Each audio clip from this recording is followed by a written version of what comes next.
नमस्कार, मैं हूं दिवांजलि मोइत्रा। दिल्ली में आयोजित इंडिया डायलॉग कॉन्क्लेव में मुख्य अतिथि के तौर पर केंद्रीय संस्कृति और पर्यटन राज्य मंत्री ने शिरकत की। क्या कहा उन्होंने, आप भी सुनिए।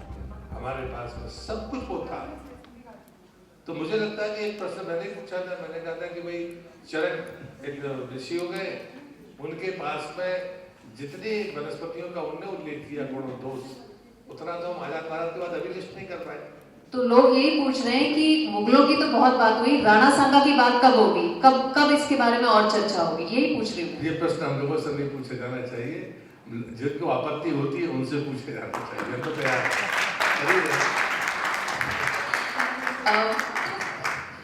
ठीक है, चलिए। वैसे कल्चर को लेके एक थोड़ा सा एक व्यू बदल सकता है उस विषय में। एक चीज और मैं आपसे पूछूंगी, बिगेस्ट कंट्रोवर्सी जो है, आप गए भी थे अभी कुछ दिन पहले रेड फोर्ट को लेके। Apart from all the controversial issue, एक सवाल, आखिरी सवाल बिफोर वी रैप अप, वो ये है कि जो वैंडलिज्म से ज्यादा बड़ा मैसेज गया है, वो आपको लगता है एक बहुत डिसअपॉइंटिंग कॉर्लरी रही है पूरे के पूरे कंट्रोवर्सी को लेके, जो मैसेज गया वैंडलिज्म से? सर्वनाक घटनाएं परंपराएं नहीं हो सकती। वो दुखी करने वाला, अपमानित करने वाला, उसकी पुनरावृत्ति ना हो। देश का हर व्यक्ति, उसका मनोभाव भी यही है जो आप कह रहे हैं। मैं भी कहूँगा, मेरी जिम्मेदारी थी, क्योंकि मैं कल्चर मिनिस्टर हूँ, तो उस विपरीत परिस्थितियों में मुझे लगा कि वहाँ जाना चाहिए, और जो मेरी अपनी जिम्मेदारी थी मैंने पूरी करने की कोशिश की है। लेकिन जो धब्बा है वो धब्बा है, और उस बात से पूरा देश दुखी है, ये मैं मानता हूँ। मैं ऐसा चाहूँगी कि सर बस एक बार डॉक्टर प्रकाश राव ने जो कल्चरल टूरिज्म की बढ़ती हुई ज़रूरतें हैं और जिस तरीके से भारत में पूरी ही दुनिया में अपना परचम लहराया है, ज़्यादा टूरिस्ट भारत की तरफ आना चाहता है जब ये वक्त आता है। तो मैं सर से चाहूँगी सर इस बारे में दो शब्द बोलें कि ज़्यादा से ज़्यादा टूरिस्ट जब उन्हें ऑप्शन दिया जाता है दुनिया से, तो भारत की तरफ आना चाहता है। आज एक प्राइम लोकेशन, दो तीन अनुकूलताएं मुझे लगती है। पहले तो वेलनेस टूरिज्म, जिसके लिए पहले से भारत पसंदीदा देश रहा है, हम उस इंफ्रास्ट्रक्चर को और तेजी के साथ बढ़ा रहे हैं। आयुष्मान भारत और कोरोना के बीच में जिस प्रकार से हमारे अस्पतालों का अपग्रेडेशन हुआ है, वो हमारे लिए बड़ी सफलता है। अन्यथा जो आंकड़ा हमारे पास था, उसमें 37 ऐसे हॉस्पिटल्स थे जो इंटरनेशनल पैरामीटर्स को पूरा करते थे, और 432 के आसपास थे जो हमारे देश के पैरामीटर्स को पूरा करते थे। लेकिन मैं गर्व के साथ कह सकता हूँ कि देश के भीतर जो राष्ट्रीय स्तर के जो हमारे पैरामीटर्स थे, वो वाले जो अस्पताल है, उनकी संख्या 3 गुनी से ज़्यादा कोरोना के बीच में हो गई है। ये आपदा के बीच में अवसर तलाशने का सबसे अच्छा उदाहरण है।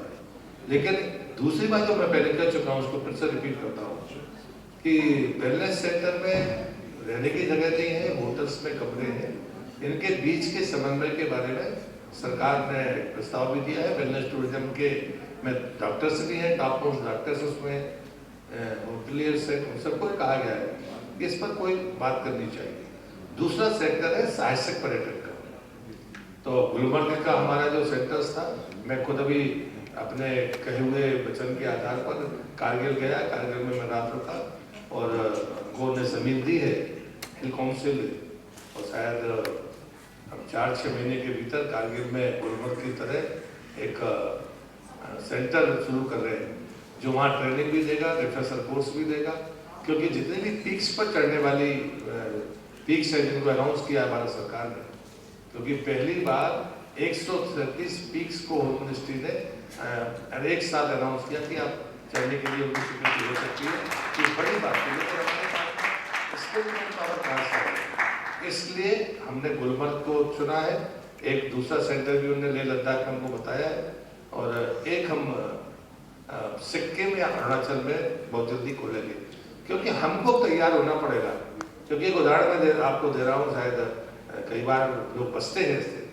मैंने पूछा आपको किट कहाँ से आती है, उन्होंने कहा कैनेडियन कोई कंपनी आई थी, उसने हमको 30 लोगों को किट दी थी। अब आप कल्पना करिए क्या ये रिजल्टिंग नहीं है। इसलिए हमने तय किया training, refresher course, instrumental support, तीनों चीजें हम वहाँ पर देंगे। ये साहसिक पर्यटन। तीसरी बात है, हमारे पास में जो भी रिजर्व फॉरेस्ट है या जो भी हमारे टाइगर प्रोजेक्ट है, पर्यटन मंत्रालय उसको इनिशिएट कर रहा है क्या बरसात में जहाँ पर रोड नेटवर्क है तो उनको क्यों बंद करते हैं? एनजीटी ने बहुत सारे कानून बनाए हुए हैं, बहुत सारी अवरोध पैदा किए। लोग सिर्फ पशुओं को देखने नहीं जाते, जंगल भी देखना चाहते हैं। जहाँ पर रोड नेटवर्क है क्या वहाँ पर हम इस अवधि को बढ़ा सकते हैं? क्योंकि ये हमारे सैचुरेशन का पॉइंट। चौथी और अंतिम बात, हमारे पास मॉन्यूमेंट्स है। हमने तय किया कि 1000 साल से पुराने मंदिर हो या जो भी किले हो, जो लिस्ट में स्टेट आर्कोलॉजी के पास नहीं है, सेंट्रल आर्कोलॉजी के पास नहीं है, वो पड़े हुए हैं, उनको रीलिस्टेड का काम ESI ने शुरू किया है। कोई राज्य सरकार उनको मॉन्यूमेंट नहीं देना चाहती, हमें कोई आपत्ति नहीं है, लेकिन वो भारत सरकार की सूची में होंगे। अगर वो राज्य अपने पास रखना चाहता है तो 20 सूची में होंगे, लेकिन भारत सरकार की सूची में जरूर होंगे। आज 4500 के आसपास ESI के मॉन्यूमेंट है। मेरा विश्वास है कि 1 साल के भीतर देश की आज़ादी के 75 वर्ष पूरे होंगे तो शायद हमारे पास सूची 10,000 के आसपास होगी, ऐसा मेरा यकीन है। और ये उसके लिए जरूरी है कि अब हमको गाइड चाहिए, तो टूरिस्ट फैसिलिटेटर कोर्स ऑनलाइन हमने शुरू किया है। पहले बैच की परीक्षा भी 5,500 लोग की हुई है।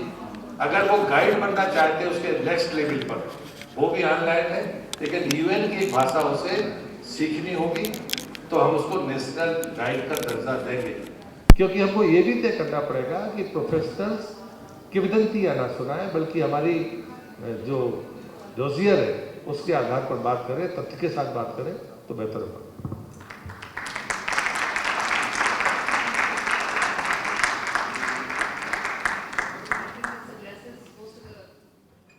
addresses most of the questions, so Yes, क्योंकि एक बात मैं अपने मन से बोल देता हूँ। जी हम टूरिज्म हाईवे का कॉन्सेप्ट लेकर आए हैं। जिस बात की बात बहुत होती है कि इंडस्ट्री को, स्टेक होल्डर्स को नुकसान हुआ है, मैं इस बात को स्वीकार करता हूँ। और पर्यटन मंत्रालय के पास में रजिस्टर्ड होटल की संख्या 1400 थी कोरोना के पहले। आज हमारे पास में 34,000 है। निधि पोर्टल पर हमने ओपन किया, अधिकारियों से मुक्त किया। आप अपना ओन रेगुलेशन दीजिए और पोर्टल पर अपना पंजीयन कराइए। 1400 से 14,000 4 महीने के भीतर। फिर हमने दूसरा पोर्टल बनाया साथी, आपने अपने आप को रजिस्टर किया है, लेकिन SOP आपको माननी पड़ेगी, चाहे होम मिनिस्ट्री की हो, चाहे हेल्थ मिनिस्ट्री की हो, चाहे टूरिज्म मिनिस्ट्री की हो। अगर आप मानते हैं तो सेल्फ रेगुलेशन दीजिए, सर्टिफिकेट निकालिए, अपने दरवाजे पर काउंटर पर लगाइए, ताकि आने वाले पर्यटक को यह पता हो कि आप SOP को अडॉप्ट करते हैं। विश्वास बढ़ाने के लिए ज़रूरी है। तीसरी और अंतिम बात मैंने कहा कि भाई कोई दिल्ली से लेकर आगरा तक का हाईवे है, लोग बाई रोड जाते हैं, तो गूगल से हमने कहा कि हम अपना पैसा तभी खर्च करेंगे जब आप हमको टूरिज्म मैपिंग उस पर डालोगे। अगर आप जा रहे हैं तो रास्ते में जितने भी रास्ते होंगे, रास्ते में स्टे किए, चाहे गेस्ट हाउस हो, प्राइवेट हो, सरकारी हो, गैर सरकारी हो, उन सब के नंबर हम उसमें डिस्प्ले करेंगे। हम किसी भी कीमत पर किसी को एडवर्टाइज नहीं करेंगे, लेकिन सबकी एडवर्टाइजमेंट करेंगे जिसको जो करना हो। पब्लिक टॉयलेट भी अगर अच्छा होगा तो उसका भी उल्लेख करेंगे। टूरिज्म हाईवे का मतलब है कि आप जा रहे हैं, 20 मिनट पहले आपको अलार्म मिला कि राइट साइड में अगर आप 7 किलोमीटर जाएंगे तो ये भी आप देख सकते हैं। देखना नहीं देखना आपका काम है। इस कॉन्सेप्ट पर पर्यटन मंत्रालय ने अपना काम शुरू किया है। और भी नए आइडियाज आपके पास होंगे, मैं आपको आमंत्रित करता हूँ कि आप मेरे उस पर भी आ सकते हैं, टूरिज्म मिनिस्ट्री को। एक आंकड़ा बताना चाहूंगी सर, जो शायद उम्मीद है कल बजट में एड्रेस हो जाए।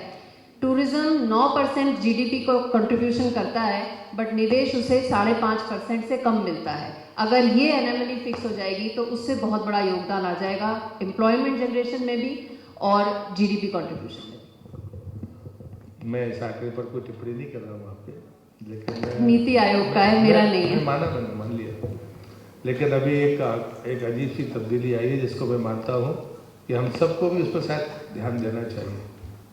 आंकड़ों को इकट्ठा करने की हमारी अपनी सिस्टम होनी चाहिए, ये सैंपलिंग नहीं हो सकती। तो जब होटल का पंजीयन नहीं है तो कमरों की संख्या कोई तय नहीं कर सकता।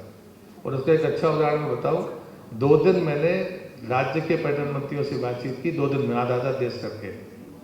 गोवा के व्यक्ति की का उदाहरण देता हूँ। गोवा के टूरिज्म मिनिस्टर ने कहा जब तक निधि पोर्टल पर हम रजिस्टर नहीं हुए थे तब तक जो फुटफॉल था गोवा का वो 90 लाख था। निधि पोर्टल के बाद में जो डेटा कलेक्शन हुआ उसमें जो गोवा का फुटफॉल है वो 1,40,00,000 से ज़्यादा है।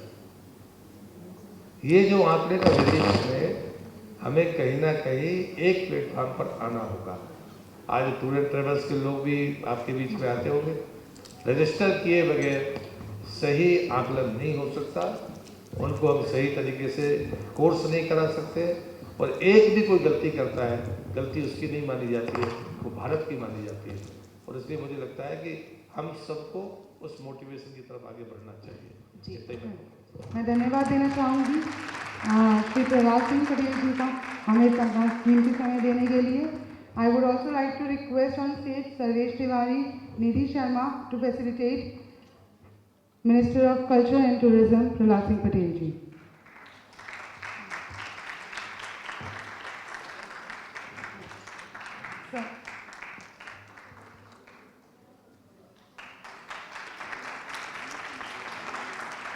Can you have a big round of applause from all of you?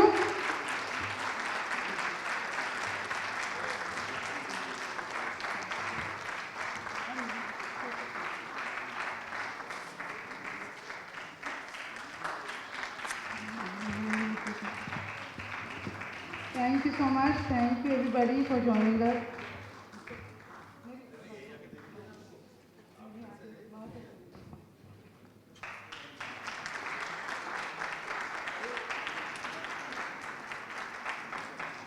Thank you. Thank you so much. Thank you everybody for joining us. Can we have a big round of applause?